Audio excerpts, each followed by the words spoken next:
አብርሃም እንግዲህ ወደ ሩታ ቤት እንግዲህ እግሩን አብዝቷል ማለት ነው። ወይ ይቅርታ ጠይቆ ተጠቃሎ አልገባም፣ ወይ ደግሞ እንግዲህ ቅናቱ ዜግነቱ ሊያስለቅቆ ደርሶታል ማለት ነው። በጣም ኃይለኛ ቅናት ውስጥ ነው ያለው አብርሃም በዚህ ሰዓት ማለት ነው። ምን ማድረግ እንዳለበት ራሱ ግራ ገብቶታል ማለት ነው። እንግዲህ ምን ማድረግ እንደሚችለው ምን አድርጎ እንዴት አድርጎ ይህን ደስታ የሚባለውን ልጅም ካጠገቡ እንደሚያርቀው ግራ ግብት ብሎታል ማለት ነው። የሚያደርገውን አጥቶታል ማለት ነው። እንግዲህ በጣም አስቸጋሪ ጊዜ እያሳለፈ ይገኛል አብርሃም ማለት ነው። እንግዲህ ከዚህ በፊት አብርሃም ሩታ ነበረ እንደዚህ አይነት ነገር ሲነሳልፍ የነበረችው ማለት ነው። እንግዲህ በዚህ ሰዓት ደግሞ ሩታ ላይ ሲደርስ የነበረ እንግዲህ አብርሃም ላይ ደርሷል ማለት ነው። ምንም ማድረግ አይቻልም። እንግዲህ በየተራቸው እንግዲህ ይህ ፈተና ጽዋችሁን ትቀምሳላችሁ ማለት ነው። እኔ በጣም ነው የምታስቁኝ፣ በነገራችን ላይ በጣም ነው ዘና የምታደርጉኝ ማለት ነው። በጣም ታዝናኑኛላችሁ ማለት ነው።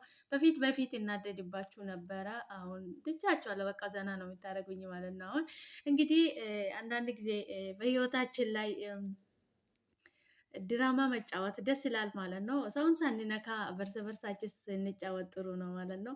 እነሱ አሁን እንግዲህ ራሳቸው ተዋናይ ራሳቸው ኤዲት የሚያደርጉ ራሳቸው እንትን የሚያመጡት ነው የሚሰሩት ስራ እንግዲህ ኮሜዲም የሚያመጡት ራሳቸው የሚሰሩት ራሳቸው ስለሆነ በጣም ነው የሚያስናኑት ማለት ነው።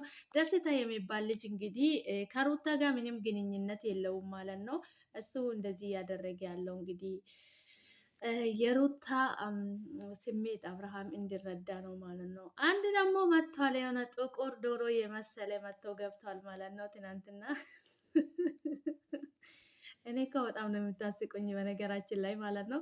አዳዲስ ሰዎች እንደዚህ ስትቀጡበት እንግዲህ ያው ሞቅ ደመቅ ይላል፣ ድራማቸውም ጨዋታ ይጨምራል ማለት ነው። እንግዲህ ያው በዚህ ማለት ነው እናንተም ማቅረብ አይደክማችሁም፣ እኛም ማየት አይደክመንም ማለት ነው። ቀጥሉበት እንግዲህ ያው ደስ ይላል። በነገራችን ላይ እንደዚህ በራሳችሁ የምታመጡት አይዲያ እንደዚህ ዘና ስትሉ ማለት ነው። እውነት ለመናገር በነገራችን ላይ ደስታና ሩታ ምንም ግንኙነት የላቸው። እነሱ አውቆ ነው እንደ ድራማ እየሰሩ ያሉት እንጂ ምንም ግንኙነት የላቸውም ማለት ነው። ምንም ግንኙነት የላቸውም። አብርሃም ለመስቀናት እንግዲህ አብርሃምን ድብን ሄርር ጨሰስ ለማድረግ ነው እንጂ ምንም ግንኙነት የለም ማለት ነው መሀላችሁ። እንግዲህ ሩታ እስከ ዛሬ አብርሃምን የማትፈልገው ቢሆን ኖሮ ፎቶ ቤት ውስጥ የተለጣጠፉን ፎቶ በሙሉ ታወርድ ነበር ማለት ነው። የለጠፈ እሱም ነው ይቀመጥ ብላ ትታለች እንግዲህ ደስታ እንግዲህ በዚህ ሰዓት እንግዲህ አለሙን እየቀጨ ይገኛል ማለት ነው ከሩታ ጋር። ያው ፌክ ጨዋታ ቢሆንም ድራማ ቢሆንም እንግዲህ እያስመሰሉ ጥሩ ጊዜ እያሳለፉ ነው ማለት ነው። ደስ ይላል እንግዲህ ምንም ማድረግ አይቻልም። እንግዲህ አንዳንድ ጊዜ ማልቀስ፣ አንዳንድ ጊዜ መደሰት፣ አንዳንድ ጊዜ መከፋት፣ አንዳንድ ጊዜ መሳቅ እንግዲህ የህይወታችን አንድ ገጽ ስለሆነ ምንም ማድረግ አይቻልም ማለት ነው። እኔ በጣም ነው ዘና የምታደርጉኝ በነገራችን ላይ። በፊት በጣም ነበረ የምናደድባቸው። አሁን ግን የእናንተ ድራማ የእናንተ የምታመጡት አይዲያ የራሱ አውቃችሁ እንደሆነ ያስታውቃል ማለት ነው። በነገራችን ላይ ሩታና አብርሃም በውስጥ ያወራሉ ማለት ነው። ያው ቀኑ ሲበቃና ሁሉም ድራማ ሲያበቁ እነሱ ወደ ራሳቸው እንደሚመለሱ እንግዲህ ተሰምቷል ማለት ነው። እንግዲህ ምስጢራቸውን የሚያውቅ ሰው ነው እንደዚህ ያወራ ማለት ነው። ኦዲየንስ እንግዲህ እነሱ የሚያደርጉትን ነገር በሙሉ እውነት ነው ብሎ ነው የሚያምነው ማለት ነው። እነሱ የሚያቀርቡት አንድችም እውነት የለበትም ማለት ነው። ፌክ ነገር ነው እነሱ ይዞ የሚመጡት ማለት ነው እንጂ እንደዚህ እያደረጉ ያለ እውነት አይደለም ማለት ነው። በነገራችን ላይ አይደለም ኦዲየንሶቹ ቤተሰቦቻቸውም እንደዚህ የሚያደርጉት ነገር እውነት ነው ብሎ ነው የሚያምኑት ማለት ነው። ነገር ግን ነገሩ በሙሉ ፌክ ነው፣ ድራማ ነው። እነሱ ስራቸውን እየሰሩ ነው ማለት ነው። እኛ ግን እውነት እየመሰለን እዚህ ጮጋራችን እንልጣለን ማለት ነው፣ እናደዳለን ማለት ነው። እነሱ ድራማ እየሰሩ ስለሆነ መናደዳችን ደማችን መንተክተክተን እኛም እነሱ እንደምዝናኑብን እኛም በእነሱ መዝናናትን ያለብን እንጂ መናደድ አይጠበቅብንም ማለት ነው። እኔ ሩታ ደስተኛ ሆና ስላየሁት ብቻ በጣም ደስ ብሎኛል ማለት ነው። ምክንያቱም እሷን ለማስለቀስ የእሷን ህይወት ለመበላሻት ብዙ ነገር ነበር ሲያደርጉ የነበረው ሄርሜላና እና አቤል ተብዬው ማለት ነው። ዛሬ ግን ተደስታ ስላዩ በጣም ሌላ ታሪክ ውስጥ ገቡ ማለት ነው።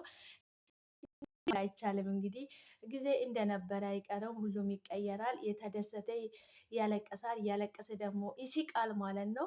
ሁሉም ነገር ተቀያያሪ ነው። እዚህ ምድር ላይ ምንም ቋሚ ነገር የለም ማለት ነው። ነገር ግን የሚቆይ ሁሉም ነገር በዛ መልክ የሚቀጥል ነገር ነው የሚመስለን ማለት ነው። የሚቀጥል ነገር የለም ማለት ነው። ደስታ እንግዲህ በጣም አብርሃም ይገኛል ማለት ነው። ምክንያቱም እነሱ እየሰሩ ያለው ድራማ ነው። አሁን የኛ እውነት እየመሰለን ነው፣ እነሱ ድራማ እየሰሩ ነው፣ እየተወኑ ነው ማለት ነው። ያው ድራማቸው ርዕስ የለውም፣ ስም የለውም። ነገር ግን እነሱ ተከታታይ ድራማ ነው በቃ እየሰሩ ያሉበት ማለት ነው። የኛ እውነት እየመሰለን ነው እንግዲህ እንደዚህ እያደረግን የምንገኘው ማለት ነው። እንግዲህ በርቱ፣ ምርጥ ድራማ ነው ይዛችሁ እየቀረባችሁት ማለት ነው። ማንንም ሰው ሳትነኩ ሰበርሳችሁ ነው ስትጣሉም ስትደሰቱም ከካሜራ ውጭም ስትጫወቱም ስትደሰቱም ስታለቅሱም እንግዲህ እዚህ እኛ እንግዲህ ይዛችሁ የመጣችሁ ነው የምናየው የምንመለከተው ማለት ነው። ነገር ግን እውነት ለመናገር በጣም ነው ዘና የሚያደርገው ድራማቸው ማለት ነው። በርቱልን፣ አሪፍ ነው፣ ዘና ያደርጋል፣ ድብርት ያስለቅቃል። ያ ቪዲዮዎቹ እስኪለቀቅ ራሱ በጉጉት ነው የምንጠብቀው እኛ ማለት ነው። ምክንያቱም በጣም ዘና የሚያደርግ ድራማችሁ ማለት ነው። በነገራችን ላይ ርዕስ ምናምን ብትሰሩበት በጣም አሪፍ ነበረ ማለት ነው። ሩታ እንደ አብርሃም ብላችሁ ርዕስ ብታወጡለት በጣም ምርጥ ነበረ ማለት ነው። ርዕስ ምናምን ቢኖረው ኖሮ ይለይ ነበረ። በጣም ምርጥ ነበረ ድራማችሁ። እውነት ለመናገር እኔ በጣም ተመችቶኛል ድራማችሁ። በነገራችን ላይ በጣም ነው ዘና የሚያደርገው ማለት ነው። አንዴ ስትስቁ፣ አንዴ ስታለቅሱ፣ አንዴ ስትጣሉ፣ አንዴ ስትተቃቀፉ እንግዲህ ድራማችሁ ይለያል ማለት ነው። አብርሃም እንግዲህ በጣም ነው ዘና የሚያደርገኝ አብርሃም ራሱ ማለት ነው። በር አከፋፍቶ ሲገባ እንግዲህ በጎን ነው እየተመለከተው ማለት ነው። እዚህ ቤት እንዳትመጣ ብዬ ካልነበረም ስል ነው ያሳቀኝ እኔ ማለት ነው። ሰላም ሰላም፣ ውድና የተከበራችሁ የኔ ውድ ቤተሰቦች እንዴት ናችሁ? ልኝ ደህና ናችሁ ወይ? እኔ ያለው ፈጣሪ የተመሰገነ ይሁን። እናንተም በያላችሁበት ቦታ ሰላማችሁ ይብዛልኝ። እኔ ጋ የበዛ ሰላም ለእናንተም ይብዛላችሁ እያልኩ ዛሬ በአዲስ ቪዲዮ መጥቻለሁ። እኔ ውድ ቤተሰቦች እንዴት ናችሁ? ልኝ ፈጣሪ በያላችሁበት ቦታ ጸጋ በረከቱን ያብዛላችሁ፣ ጤናችሁን ይስጣችሁ ማለት ነው። ለሰው ልጅ ከጤናና ከሰላም የሚበልጥ ነገር የለም። ሁሉም ነገር ትርፍ ነው ማለት ነው። ፈጣሪ ከክፉ ነገር ሁሉ ይጠብቃችሁ። የኔ ውድ ቤተሰቦች እንኳን ወደ ቤቴ በሰላም መጣችሁ። ሼር፣ ላይክ፣ ሰብስክራይብ በማድረግ ቤተሰብ ይሁኑ፣ ወደ ቤቴ ይቀላቀሉ። ቪዲዮ ሲታዩ ላይክ አድርጉልኝ። ሰላማችሁ ይብዛልኝ። ፈጣሪ ከክፉ ነገር ሁሉ ይጠብቃችሁ። ዛሬ እንግዲህ በአዲስ ቪዲዮ መጥቻለሁ ማለት ነው። ሩታና ደስታ እንግዲህ በጣም አለማቸውን እየቀጩ አሪፍ ሰዓት አሪፍ ጊዜ እያሳለፉ ይገኛሉ ማለት ነው። በዚህ መሀል እንግዲህ አብርሃም ጮገሬን ታምማለሁ ብለዋል ማለት ነው። እኔ ተቃጥዬ ጮገሬን ሊታመም ነው ብለዋል ማለት ነው። አንዳንድ ጊዜ እውነት ያመልጠናል ማለት ነው። እንዳልተናደደ ይሆናል ግን እንግዲህ ሳስቦ ነው መሰለኝ እኔ ጮገሬን ተቃጥዬ ጮገሬ በኔ ብሎ ተናግረዋል ማለት ነው። እንግዲህ እርግጠኛ ነኝ ሳያስብ ነው ያመለጠው ይሄ ንግግር። ምንም ማድረግ አይቻልም። እንግዲህ አብርሽዬ ቻላ አድርገው ማለት ነው። ሩታ እንግዲህ እንደዚህ ይሄንን ሁሉ ስቃይ ተሳልፍ የነበረው ጽዋ እሷ ስትጎነጭ የነበረችው ጽዋ አንተ ብዬ ተጎነጨክ ነው ማለት ነው። ምክንያቱም የአንድ ሰው ህመም የሚረዳ ወይ ታሞ ወይ ደርሶበት ሲገባው ነው ማለት ነው። እሷ በዛ ላይ ነፍሰ ጡር ሆና የልጅ በሆድ ተሸክማ ነበረ። እንደዛ አይነት መጥፎ ጊዜያትን መጥፎ ሰዓት ስታሳልፍ የነበረው ማለት ነው።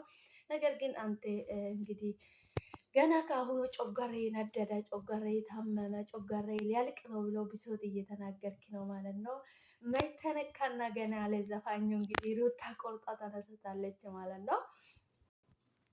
እንግዲህ አንተ እውነት እየመሰለክ ነው። ሩታ ከደስታ ጋር ሆና ድራማ እየሰራችብህ አልገባህም እንጂ እስኪ አሁን እነሱ ያዘጋጁት እንግዲህ ይሄ የፍቅር ግንኙነት እዚህ ጋር ምንም የሚያሳይ ነገር የለም እኮ ፊኛ ራሱ ሰማያዊ ፊኛ፣ ይሄ የፍቅር ግንኙነት የሚያሳይ ፊኛ አይደለም ማለት ነው። እንግዲህ አንዳንድ ጊዜ ነገሮችን ለማየት እንቸገራለን ማለት ነው። ይልብናል አንዳንድ ጊዜ ማለት ነው። አስተውለን ካላየን እንግዲህ ምንም ማድረግ አይቻልም ማለት ነው። አብርሃም እንግዲህ ከወንድ ጋር በጣም አሪፍ ጊዜ እያሳለፍሽ ነው፣ ልጁ እያለቀሰ ነው እያለ ነበረ ማለት ነው። ልጅ እያለቀሰ አልነበረም፣ አብርሃም ዝም ብሎ ይዋሻል ማለት ነው። እኔ ልጄን ማሳደግ ካልቻልሽ እኔ ወስዳለሁ እያለው ነበረ ማለት ነው። እስኪ ልጁን ይዜ ማውጣት አትችለውም ብሎ እየተከራከረ ነበረ አብሮ የነበረ ልጁ ማለት ነው። እንግዲህ ድራማችሁ በጣም አሪፍ ነው፣ ይመቻል፣ ዘና ፈታ ነው የሚያደርጉ ማለት ነው። በዚህ ቀጥሉበት። እንግዲህ እኔ የገረመኝ ነገር የመጣ የሄደ ሰው ሁሉ ሩታ ላይ አፉን ለመክፈት እንዴት እንደሚመቻቸው ማለት ነው።